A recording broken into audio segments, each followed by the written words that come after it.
This man who attempted to maim another man is walking around free right now. And is getting rewarded by getting a booking. Yeah. That's absolutely. Like, he's not been charged. He's not been arrested. As of right now, he literally is just being investigated. But as it says right here, LAPD officials say they received a call about 9 p.m. reporting an attempted murder, and then he had left the venue. So it seems like it was a attempted murder. That's what it got called in as, and the attempted murderer left the scene. It's been almost a week since Raja Jackson tried to seriously injure wrestler Psycho Stu in the ring. Shockingly, he still hasn't been arrested and continues to walk around freely.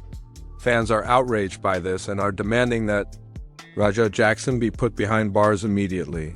Dumb animal, put him in a cage, straight up. Not a human, not allowed in society. Control yourself, dumb bitch. Meanwhile, Chael Sonnen surprised everyone by claiming the attack was scripted. According to him, Raja entered the ring as part of a planned storyline.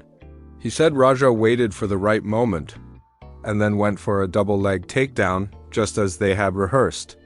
Sonnen explained that Psycho Stu went along with it, even helping Raja position him in the center of the ring. But things went wrong when Stu landed badly, hitting the back of his head and briefly losing consciousness. You saw Raja get in the ring as part of a wrestling angle that was scripted and planned. You see Raja come in with his wits about him, waits for the right moment, picks up a double leg, just as it was planned. And he's doing this with Psycho Stu, and Psycho Stu is letting it play perfectly. Raja then turns him around so that when he brings him down, it's right in the center of the ring, which appears to be very clearly what they agreed and had planned to do. Now, the landing is not great. When Raja brings Psycho Stu down, it's not great, and Stu lands in a way and he hits the back of his head, and he looks as though he perhaps lost a level of consciousness. Chael Sonnen also analyzed the punches Raja threw. He pointed out that although the shots looked stiff and unlike the usual staged punches, they didn't appear to be out of anger at first. Raja seemed to be following a routine, lifting, spinning, slamming. In the middle, then throwing a punch like in an MMA fight. But according to Sonnen, things changed when Raja lost control. Instead of sticking to the plan, he got carried away and started throwing real punches out of frustration. They were very stiff shots, not what we would call a working shot. It did not appear that Raja had lost his temper. It did not appear that these were being done out of anger, as much as, all right, I'm going to pick you up, I'm going to spin you in a 180, I'm going to bring you down in the middle of the cage, then just like a cage fight, I'm going to land a punch to either side. Whatever's supposed to happen after that. There was a couple of guys there, a referee, another wrestler, perhaps the boys step in. We'll never know. Because at this point, it appears that Raja marked out for his own gimmick and really begins laying some shots in, but those shots are done out of anger. Mark Henry also defended Raja Jackson and shifted part of the blame onto Psycho Stu. Henry admitted he was never a fan of constant jokes or aggressive teasing, saying that whenever people pushed him too far, he always fought back. While he admitted he didn't know every detail, Henry felt that Stu handled the situation poorly and ended up in over his head. He also warned that people should think carefully about who they choose to provoke and question the message a veteran sends by targeting someone younger. I didn't like the ribbing, I didn't like the joking, and anybody that talked to me that I didn't think was worthy of having that kind of aggressive conversation, they got that word.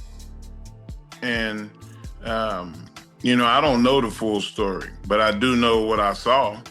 And it looked like he wasn't smart to what was going on. And the dude that was messing with him bit off more than he can chew. And, you got to be careful, one, who you mess with, and two, what kind of example are you as a veteran for inciting a ride with a kid? And he's not 12 or nothing, but he's still significantly younger. However, both Mark Henry and Chael Sonnen were heavily criticized for their comments. Fans were furious that they painted Raja Jackson as the victim. Many believe Raja completely lost his mind, and if he hadn't stopped when he did, he might have killed Psycho Stu.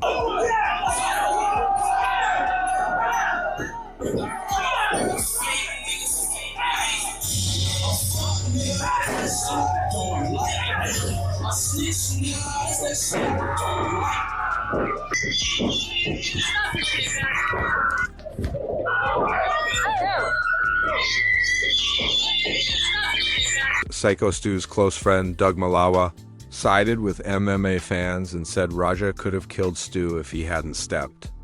Malawa was convinced that Raja wanted to keep attacking and would have done the same to him if given the chance.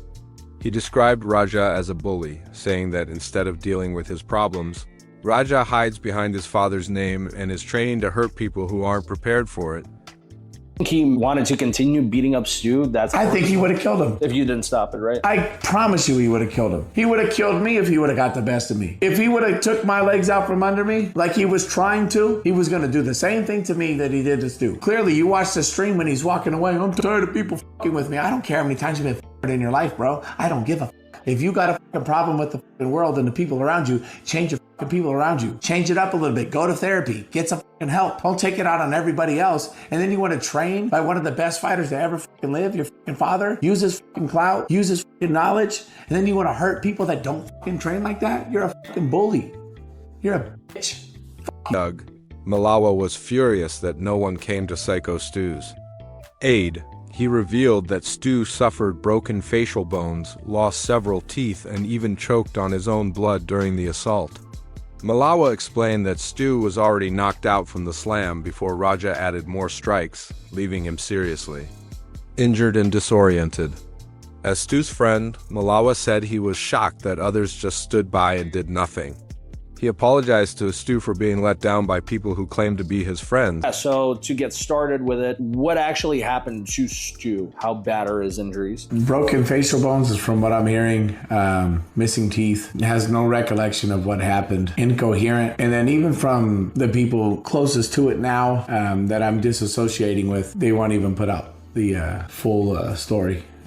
Stu's pretty up. I'll put it this way. What happened yesterday is he choked on his own blood. On his own teeth, I heard. Yeah, teeth and blood. And he lost all of his teeth, right? A lot of them, yeah. Broken facial bones. He was out on the slam, and then the guy had made contact multiple times. I remember seeing that, kind of being in shock, and then I just went. Aside of that, running in, there was other people that could have got involved that I made eye contact with, but they just stayed by the stage. Let me put it this way. I'm sorry to Stu that the people that said that they were your friends let this happen. Malawa also shared what happened when he tried to pull Raja off Psycho Stu. His first thought was to avoid slamming Raja onto Stu's already injured body. Instead, he got under Raja's arm and tried to drag him away. But at that moment, Raja turned on him, attempting another double leg takedown and trying to drop him on his head.